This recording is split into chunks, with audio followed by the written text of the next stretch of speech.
Praise the Lord. இந்த மே மாதத்தில் 1ஆம் தேதியாகிய இந்த புதன்கிழமையின் காலை வேளையில் தேவ சமூகத்தில் வந்திருக்கிற ஒவ்வொருவரையும் கர்த்தர் தாமே ஆசீர்வதிப்பாராக. இந்த நாளிலும் நம்ம தியானிக்கிற கர்த்தருடைய வார்த்தை, வாக்குத்தத்தமான வார்த்தை, நம்முடைய பரிசுத்த வேதாகமத்தில் எரேமியா தீர்க்கதரிசியின் புஸ்தகம் 33ஆம் அதிகாரம் 22வது வசனம். Jeremiah chapter 33 verse 22. வானத்து நட்சத்திரங்கள் எண்ணப்படாததும் கடற்கரை மணல் அளக்கப்படாததுமாயிருக்கிறது போல நான் என் தாசனாகிய தாவீதின் சந்ததியையும் எனக்கு ஊழியம் செய்கிற லேவியரையும் வர்த்திக்க பண்ணுவேன் என்று கர்த்தர் சொல்லுகிறார். அல்லேலூயா. ஆண்டவருடைய அருமையான வாக்குத்தத்தத்துக்காக இந்த காலை வேளையில் நம்ம தேவனை ஸ்தோத்திரிக்கலாமா? இந்த வசனத்தில் ஆண்டவர் என்ன சொல்லுகிறாரு? கர்த்தர் நம்மளை வர்த்திக்க பண்ணுகிற தேவன். இந்த மே மாதத்திலே தேவன் உங்களை வர்த்திக்க பண்ணுவார். எப்பொழுது கர்த்தர் நம்மளை வர்த்திக்க பண்ணுவாரா? யாரை கர்த்தர் வர்த்திக்க பண்ணுவார் என்பதை குறித்து இந்த வசனத்தில் நம்ம தியானிக்க போகிறோம். எப்படி ஆண்டவர் வர்த்திக்க பண்ணுவார்? ஆண்டவர் ஒரு உடன்படிக்கை பண்ணுகிறார். வானத்து நட்சத்திரங்கள் எண்ணப்படாதது போல. வானத்து நட்சத்திரங்களை நம்ம எண்ணி இருக்கிறோமா? நம்ம எல்லாம் வானத்தை அண்ணாந்து பார்த்து நட்சத்திரங்களை நம்ம சிறு பிள்ளைகளாக இருக்கும்போது என்ன ஆரம்பிப்போம்.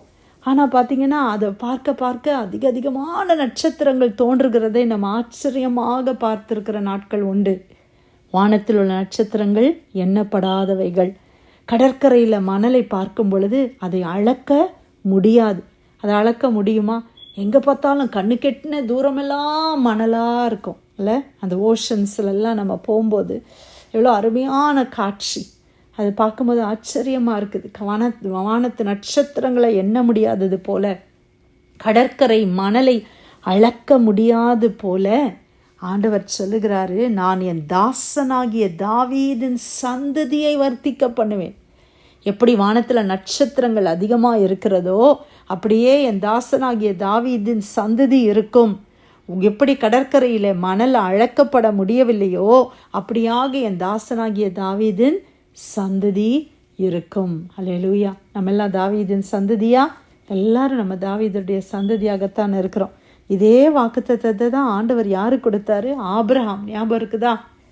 ஆபிரகாமுடைய வழியில் வந்தவர் தான் தாவீது இல்லையா? அப்போ ஆபிரகாமுக்கு பிள்ளையே இல்லை, ஒரு பிள்ளை கூட இல்லை பிரியமானவர்களே. அப்போ ஆண்டவர் அந்த வாக்குத்தத்தத்தை கொடுக்குறார், உடன்படிக்கையை செய்கிறார். ஆண்டவரே எனக்கு பிள்ளை இல்லையேன்னு சொல்லி ஆபிரகாம் கேட்கும்போது ஆண்டவர் நீ அண்ணாந்து பாரு மேலே வானத்தைன்னு சொல்கிறார். வானத்தில் நட்சத்திரங்களை போல, கடற்கரை மணலை போல நான் உன் சந்ததியை பெருக பண்ணுவேன். ஆண்டவர் செய்தாரா இல்லையா? ஆண்டவர் அருமையாக ஈசாக்கை கொடுத்து அந்த ஈசாக்கின் மூலமாக இஸ்ரவேல் என்கிறதான ஒரு சந்ததியே ஆண்டவர் உருவாக்கி கொடுத்தார். ஆபிரகாமுக்கு இருந்தது ஒரே பையன், ஈசாக்குக்கு இருந்தது 2 பிள்ளைங்க, அப்படிதானே? ஏசாவும் யாக்கோபும்.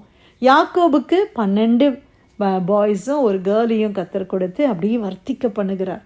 அப்போது நம்ம இன்றைக்கி சின்னதாக இருக்கிற மாதிரி இருக்கலாம், ஆனால் கர்த்தருடைய பிள்ளைகளாய் நம்ம இருக்கும்போது ஆண்டவர் சொன்ன வாக்கு தத்துவம் நிறைவேறும். ஆண்டவர் உங்களை வர்த்திக்க பண்ணுவேன் என்று சொல்லுகிறார்.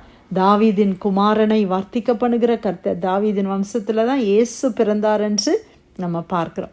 இன்னைக்கு ஆபிரகாமின் சந்ததியாக நம்மெல்லாம் இயேசு கிறிஸ்து மூலமாக ஆபிரகாமின் சந்ததியாய் மாறி இருக்கிறோம். அல்லேலூயா. எல்லாரும் இயேசுவை நம்புகிறவர்கள் எல்லாரும் தாவீதின் வம்சம்.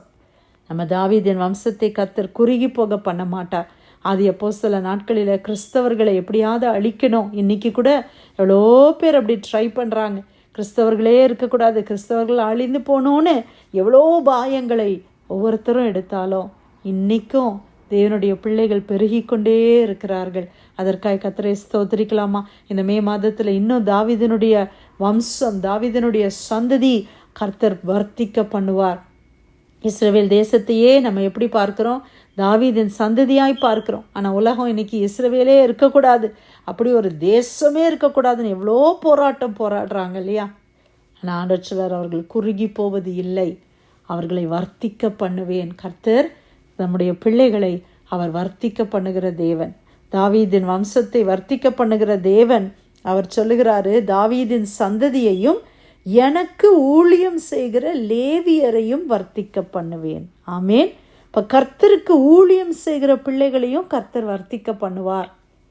இன்றைக்கி நம்ம எல்லாம் ஏதோ ஒரு விதத்தில் கர்த்தருக்கு ஊழியம் செய்கிறோம் இல்லை?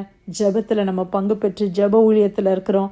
சிலர் நல்ல சர்விங் மினிஸ்ட்ரி, பணிவிடை ஊழியம், நல்லா பணிவிடை செய்கிற ஊழியங்கள். எத்தனையோ தேவ பிள்ளைகள் சபையில் இல்லை ஊழியர்களுக்கு பணிவிடை செய்கிறவர்கள், அவர்கள் பணிவிடை ஊழியக்காரர்களாக இருக்கிறார்கள். ஒவ்வொருத்தரும் ஒவ்வொரு விதத்தில் ஆண்டவர் நம்மளை பயன்படுத்துகிறார்.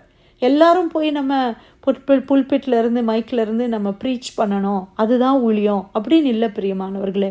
ஏதோ ஒரு விதத்தில் நம்ம தேவ ராஜ்யத்துக்கு பிரயோஜனமாக இருக்கிறோம் இல்லையா? அதைத்தான் கர்த்தர் ஊழியம் என்று சொல்கிறார். அந்த நாட்களிலே லேவி குடும்பத்தில் பிறந்தாதான் லேவியர்களாக இருக்க முடியும். வேறொரு கோத்திரத்தில் பிறந்தவங்க லேவியரை திருமணம் கூட பண்ணக்கூடாது, அவ்வளோ ஸ்ட்ரிக்டாக அன்றைக்கி இருந்துச்சு. அப்போ லேவி வம்சத்தில் பிறந்தாதான் நான் ஊழியம் செய்யவே முடியும். ஆசரிப்பு கூடாரமாக இருக்கட்டும், அது தேவாலயமாக இருக்கட்டும், ஆசாரியனாக இருக்கட்டும், லேவியனாக அந்த சந்ததியில் பிறக்கணும். ஆரோன் லேவி குடும்பத்தை சார்ந்தவன். அதனால தான் அவன் முதல் ஆசாரிய பட்டத்தில் வந்தார் என்று பார்க்குறோம். அதுலேயும் ஆண்டவர் கேட்டகரிஸை வச்சுருந்தார். மெராரி, இந்த மாதிரி கெர்ஷோம், இப்படி நிறைய கேட்டகரிஸ் இருந்துச்சு. அந்த பர்டிகுலர் செக்ட் பீப்புள் ஒரு சில வேலைகள் தான் செய்யணும். இப்போ மகா பரிசுத்த ஸ்தலத்தினுடைய பனிமுட்டுகளை ஆரோன் குடும்பத்தார் மட்டும்தான் போய் தொடணும். அவங்க வேறு யாரும் அதை தொடக்கூடாது. இப்படிலாம் ஆண்டவர் நிறையா காரியங்களாக பழைய ஏற்பாடு நாட்களில் வச்சுருந்தார். ஆனால் இன்றைக்கி இயேசு கிறிஸ்து மூலமாக நம்ம எல்லாரும் எப்படி மாறிட்டோம்? ராஜாக்களும் ஆசாரியர்களுமாய் மாறி இருக்கிறோம். நான் ஒரு இஸ்ரவேல் குடும்பத்தில் பிறக்கணும்னு அவசியம் இல்லை, லேவி குடும்பத்தில் பிறக்கணும்னு அவசியம் இல்லை. என் இருதயத்திலிருந்து ஆண்டவருக்கு நான் ஊழியம் செய்யணும். எனக்கு ஆண்டவர் எவ்வளோ செய்திருக்கிறாரு, நான் ஆண்டவருக்கு ஏதாவது செய்யணும், அதுதான் ஊழியம் இல்லையா? யாரும் நம்மளை கட்டாயப்படுத்துறது, நீங்கள் இதை பண்ணுங்க, நீங்கள் அதை பண்ணுங்கன்னு பாஸ்டர்ஸ் சிலரை சொல்கிறாங்க. ஆனால் அதற்கு முன்பாகவே நாமா மனமுவந்து நான் குடும்பமாக, எனக்கு எத்தனை சபைகளில் குடும்பமாக எவ்வளோ ஊழியங்களை தேவ பிள்ளைகள் செய்கிறார். சண்டே கிளாஸ் எடுக்கிறது ஒரு ஊழியம், பிள்ளைகளை பராமரிக்கிறது ஒரு ஊழியம் இல்லையா?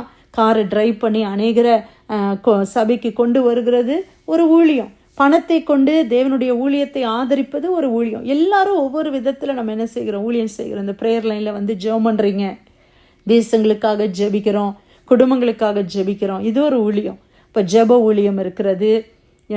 போய் ட்ராக்ஸ் கொடுக்குறோம், வெளியில் போகும்போதெல்லாம் இயேசு நல்லவர், ஜீசஸ் இஸ் குட் அப்படின்னு சொல்லி ட்ராக்ஸ் கொடுக்குறோம். இந்த இயேசுவை ருசித்து பாருங்கள். ஹாஸ்பிட்டலில் போய் ஊழியம் செய்கிறாங்க, ப்ரிசனில் போய் விசிட் பண்ணி அநேகரை பார்த்து ஊழியம் செய்கிறார்கள். எத்தனையோ விதமான ஊழியங்கள். அவர்களைத்தான் லேவியர்கள் என்று கர்த்தர் சொல்லுகிறார். ஆண்டவர் சொல்லுகிறாரு, இந்த மாதத்தில் எனக்கு ஊழியம் செய்கிற லேவியரை வர்த்திக்க பண்ணுவேன். நீங்கள் கர்த்தருக்கு ஊழியம் செய்தால் கர்த்தர் உங்களை குடும்பங்களை வர்த்திக்க பண்ணுவார். கர்த்தர் உங்களுடைய குடும்பங்களை ஆசிர்வதிப்பார். நீங்கள் குறுகி போவது இல்லை. கர்த்தர் உங்களை தலை நிமிர்ந்து நடக்க பண்ணுவார். தாவீதின் வம்சத்தை ஆசிர்வதிக்கிற தேவன், தேவனுடைய ஊழியத்தை செய்கிற லேவியரை அவர் ஆசிர்வதிக்கிற தேவன். இந்த நாளில் ஆண்டவர் கொடுத்த இந்த அருமையான வாக்குத்தத்தத்துக்காய் கர்த்தரை ஸ்தோத்திரிக்கலாமா? எரேமியா 33 22 வானத்து நட்சத்திரங்கள் எண்ணப்படாததும் கடற்கரை மணல் அளக்கப்படாததுமாய் இருக்கிறது போல நான் என் தாசனாகிய தாவீதின் சந்ததியையும் எனக்கு ஊழியம் செய்கிற லேவியரையும் வர்த்திக்க பண்ணுவேன் என்று கர்த்தர் சொல்லுகிறார் என்றான். தேவன் கொடுத்த அருமையான வார்த்தைக்காக நன்றி செலுத்தி பிரேயர் லைனில் வந்திருக்கிற யாராவது ஒருத்தர் நம்ம இந்த காலை வேளையில் ஜெபிக்கலாமா?